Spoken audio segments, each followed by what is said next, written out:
कहानी की शुरुआत जैक और जॉन नाम के दो पक्के दोस्तों से शुरू होती है। ये दोनों चोर थे और पैसे के साथ साथ गुलाबी गुफाएं भी लुटते थे। इस वक्त वो दोनों शॉपिंग मॉल के बाहर एक आंटी का पिछवाड़ा देख रहे थे। आंटी का मोटा सामान देखकर दोनों का गन्ना रस निकालने को बोलने लगा। अपनी गुफा बचाने के लिए आंटी भागती है, लेकिन ये दोनों उसे घेर ही लेते हैं। अब जैसे ही जैक ने उसकी गर्म गर्म गुफा में अपनी उंगली डाली तो उसे पता चला कि आंटी की गुफा तो ठंडी हो चुकी है, जिसके बाद उन्हें सिर्फ उसका सामान चुराकर ही भागना पड़ा। चोरी करने पर इनके पीछे कुछ लोग पड़ गए थे, मगर ये दोनों जल्दी ही उनसे पीछा छुड़ा लेते हैं। कुछ देर बाद इनकी नजर एक खूबसूरत गाड़ी पर पड़ती है। गाड़ी देखते ही दोनों की आंखों में चमक आ गई, जिसके बाद ये घूमने के लिए उसे चुरा लेते हैं। घूम फिर कर दोनों गाड़ी लेकर वापस आ गए थे। यहाँ आते ही गाड़ी का मालिक इन्हें पकड़ लेता है। मालिक के हाथ में गन थी, जिसे देखकर जॉन उसे समझाने लगा कि हमने गाड़ी चुराई नहीं थी, हम तो बस थोड़ा सा घूमने चले गए थे। इसी बीच मालिक की प्रेमिका भी आ जाती है। उसकी टांगे देखकर जैक के मुंह में पानी आने लगा और ये देख गाड़ी का मालिक अपनी प्रेमिका की गुफा में उंगली कर जैक को चिढ़ाने लगा। इनका शोर सुनकर आसपास में रहने वाले पुलिस को फोन करने लगे ताकि जॉन और जैक को जेल भेजा जा सके। पुलिस का नाम सुनते ही जैक वहां से भागने लगा और गाड़ी का मालिक उस पर गोली चला देता है। इसी बीच मौका देखकर जॉन मालिक पर हमला कर उसकी गन और कार के साथ साथ उसकी खूबसूरत प्रेमिका भी चुरा लेता है, जिसके बाद वो जल्दी जल्दी जैक को लेकर वहां से भाग जाता है। जैक को गन्ने के पास वाली जगह पर गोली लगी थी, जिस कारण उसे इलाज की जरूरत थी। अब जॉन कुछ सोचकर लड़की को अपने एक दोस्त के घर छोड़ता है और फिर जैक को एक डॉक्टर के पास लेकर आता है। इधर डॉक्टर जैक का इलाज कर रहा था और दूसरी तरफ जॉन ने डॉक्टर की बीवी की गुफा में अपना गन्ना डाल रखा था। जैसे ही जैक का इलाज खत्म हुआ तो जॉन डॉक्टर के पैसे भी लूट लेता है। इसके बाद दोनों अपने उसी दोस्त के पास आते हैं जिसके पास लड़की छोड़ी थी। लड़की सोफे पर खुली किताब की तरह लेटी हुई थी, जिसे देखकर जैक का गन्ना उसकी पतलून से बाहर देखने लगा। अब जॉन लड़की को सोफे से हटाकर अपने जख्मी दोस्त को वहां लिटाता है। जैक के पूछने पर लड़की अपना नाम कैंडी बताती है। कैंडी घर जाना चाहती थी, लेकिन जैक ऐसा नहीं चाहता था क्योंकि उसे कैंडी का टॉफी जैसा रसीला बदन पसंद आ गया था। वो उसकी गुलाबी गुफा का मीठा रस चूसना चाहता था, लेकिन जॉन के समझाने पर वो रुक जाता है। अगले दिन ये कैंडी को उसके घर छोड़ने जा रहे थे, मगर उसकी गुफा से आ रही खुशबू इनका ध्यान भटका रही थी। असल में कैंडी की गुफा से लाल रंग का रस निकलने लगा था, जिस कारण ये जल्दी जल्दी उसे उसके घर छोड़ आते हैं। थोड़ी देर बाद दोनों एक जगह बैठे सुट्टा मार रहे थे। इतने में वहाँ दो पुलिस वाले आ जाते हैं। पुलिस को देखते ही ये दोनों चोरी की गाड़ी वहीं छोड़कर वहाँ से भाग जाते हैं। थोड़ा आगे जाकर ये एक और गाड़ी चुरा लेते हैं। दोनों मजे से आगे बढ़ रहे थे कि तभी इनकी मुलाकात फिर से पुलिस वालों से हो गई, जिसके बाद ये दोनों गाड़ी छोड़कर चलती हुई रेलगाड़ी में सवार हो गए। इस रेलगाड़ी में ना के बराबर यात्री थे। अचानक इनकी नजर एक औरत पर पड़ी जो अपने बच्चे को दूध पिला रही थी। लड़की हो जा औरत। उन्हें देखते ही इन दोनों की जिस्मानी भूख जाग जाती थी। दोनों उस औरत को ऐसे देखने लगे कि जैसे इन्हें भी दूध पीना हो। इनकी हरकतें देखकर औरत घबरा जाती है और अपनी सीट बदल लेती है, मगर ये दोनों इतने कमीने थे कि उसका पीछा ही नहीं छोड़ते। अब औरत परेशान होकर इनसे पूछ ही लेती है कि तुम्हें क्या चाहिए। जॉन बताता है कि हम तुम्हारे नारियल का पानी पीना चाहते हैं। इन्हें डराने के लिए वो कहती है कि मैं अपने पति से मिलने जा रही हूँ और वो फौज में है, लेकिन इन्हें उसकी बातों से कोई फर्क नहीं पड़ता। जॉन उसे पैसों का लालच देता है और पैसे देखकर वो मान गई। अब जैक उसके नरम नरम नारियल चूसने लगा और जॉन उसकी गुफा में उंगली करने लगा। पति फौज में होने के कारण औरत भी काफी प्यासी लग रही थी, जिस कारण वो भी मजे लेने लगी। अब जॉन अपना गन्ना निकालने ही वाला था कि तभी स्टेशन आ जाता है और औरत नीचे उतर जाती है। इसके बाद ये दोनों फिर आगे बढ़ने लगे। आखिरी स्टेशन आने पर दोनों रेलगाड़ी से उतर जाते हैं, लेकिन सामने खड़ी पुलिस को देखकर ये दोनों दूसरी रेलगाड़ी में सवार हो गए। कुछ देर बाद ये एक ऐसे शहर में पहुंच गए यहाँ के सभी घर खाली और दुकानें बंद थीं।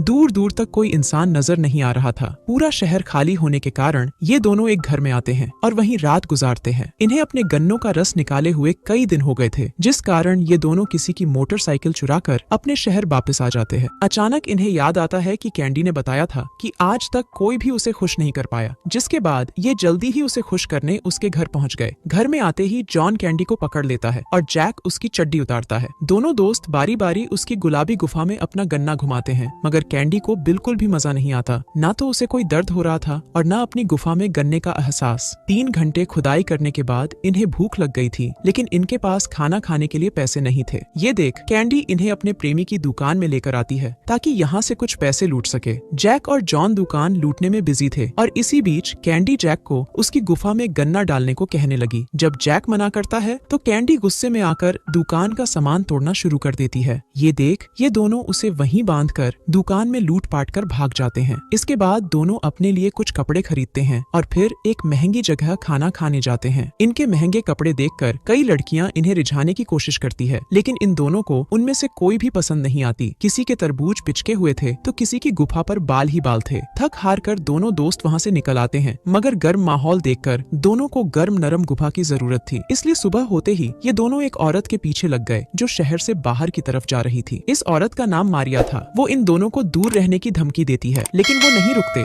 मारिया आगे आगे और ये दोनों उसके पीछे पीछे जा रहे थे। मारिया की मटकती चाल देखकर जॉन खुद को संभाल नहीं पाता और वो मारिया को बता ही देता है कि हम तुम्हारी गुफा का रस पीना चाहते हैं। जॉन के कहने पर जैक गाड़ी लेने चला गया और मारिया को सिकुड़ते देख जॉन उसे अपना कोट पहना देता है। मारिया समझ गई थी कि ये लोग इतने भी बुरे नहीं, इसलिए वो भी इनका गन्ना लेने को मान जाती है और उनके साथ चल पड़ती है। मारिया उन्हें बताती है कि मेरे पास ना तो रहने की जगह है और ना ही खाने को पैसे। मेरी जिंदगी काफी गरीबी में बीती है। अब जॉन उसे शॉपिंग करने के लिए कुछ पैसे देता है और शॉपिंग करने के बाद ये तीनों भर पेट खाना खाते हैं। खाना खाने के बाद तीनों एक होटल में आ गए थे। होटल के कमरे में आते ही तीनों ने एक दूसरे के कपड़े उतार दिए, जिसके बाद जैक ने मारिया के पीछे और जॉन ने उसके आगे अपना गन्ना डाल लिया। काफी देर तक ऊपर नीचे होने के बाद तीनों सो जाते हैं। अचानक आधी रात को मारिया उठती है और दूसरे कमरे में जाकर जॉन की गन उठा लेती है जो उसने गाड़ी के मालिक से छीनी थी। जल्दी ही दोनों दोस्तों को गोली चलने की आवाज सुनाई दी। पता नहीं क्यों, पर मारिया ने अपनी गुफा में गोली चलाकर खुद की जान ले ली थी। मारिया की मौत देखकर ये दोनों बेहद डर गए, जिसके बाद ये दोनों अपने कपड़े और गन उठाकर जल्दी जल्दी होटल से भाग जाते हैं। दोनों के पास रहने की कोई जगह नहीं थी, इसलिए ये दोनों फिर से कैंडी के पास आ जाते हैं। यहाँ कैंडी अपनी गुफा का रस पिलाकर इनका डर दूर करती है। कुछ देर बाद ये लोग मारिया का सामान देख रहे थे। सामान में बहुत खत थे जो जेल में से मारिया के बेटे सैम ने अपनी माँ को लिखे थे। खत पढ़कर इन्हें पता चला कि सैम आज ही रिहा होने वाला है, जिसके बाद ये दोनों सैम को लेने पहुंच जाते हैं। सैम के पूछने पर दोनों उससे झूठ बोलते हैं कि मारिया दूसरे देश घूमने गई हुई है और तुम्हारी जिम्मेदारी हमें देकर गई है। अब वो सैम को कैंडी के घर ले आते हैं। कुछ देर बाद ये चारों खाना खा रहे थे। कैंडी सैम का गन्ना अपनी गुफा में लेने की बात करती है। थोड़ी देर बाद कैंडी और सैम जिस्मानी खेल खेल रहे थे, जबकि जैक और जॉन घर के बाहर मछली पकड़ रहे थे। दोनों को लग रहा था कि सैम भी कैंडी को दर्द का एहसास नहीं करवा पाएगा, मगर अचानक उनके कानों में कैंडी की चीख पड़ी, जिसे सुनकर इन दोनों को अपने गन्नों पर शर्म आने लगी। रात को सैम इन्हें बताता है कि मेरे एक अंकल के पास बहुत पैसा है। ये सुनकर जॉन उसे अपनी गन देकर अंकल के पास ले आता है ताकि उससे पैसे लूट सके, लेकिन पता नहीं क्यों पर सैम ने आते ही अपने अंकल को ठोक डाला था, जिसे देखकर जैक और जॉन सैम को वहीं छोड़कर कैंडी के साथ भाग जाते हैं। रास्ते में कैंडी की गुफा को प्यास लगने लगी और वो चलती गाड़ी में ही जैक के गन्ने की सवारी करने लगती है, लेकिन उसके अंदर बहुत आग थी जिसे अकेला जैक बुझा नहीं पाता। थोड़ा आगे जाकर जैक गाड़ी चलाने लगा और जॉन कैंडी को पेलने लगा। पूरी रात गाड़ी भी चलती रही और कैंडी की खुदाई भी। लगातार चलने के कारण इनकी गाड़ी खराब हो गई थी, जिस कारण ये लोग पहले लिफ्ट मांगते हैं, लेकिन जब काफी देर तक कोई लिफ्ट नहीं मिलती तो इन्होंने एक और गाड़ी चुरा ली। दोनों दोस्त चोर थे, जिस कारण इनका नाम अखबार में छप चुका था और पुलिस इन्हें हर जगह ढूंढ रही थी। दोनों दोस्त कैंडी को खतरे में नहीं डालना चाहते थे, इसलिए जॉन कैंडी को अपने घर वापस जाने को कहता है, लेकिन वो इनके साथ ही रहना चाहती थी। अब ये तीनों फिर से आगे बढ़ने लगे। रास्ते में एक नदी किनारे इन्हें एक परिवार दिखता है। जैसे ही ये परिवार को लूट कर जाने लगे तो परिवार की बेटी रेचल इनके साथ जाने की बात करने लगी, क्योंकि वो अपनी जिंदगी में कुछ नया करना चाहती थी। लड़की के माता पिता उसे रोकते हैं, लेकिन वो नहीं रुकती। कुछ देर बाद ये चारों एक सुनसान जगह पर थे। रेचल नीचे लेटी हुई थी। जैक और जॉन उसकी गुफा के साथ खेल रहे थे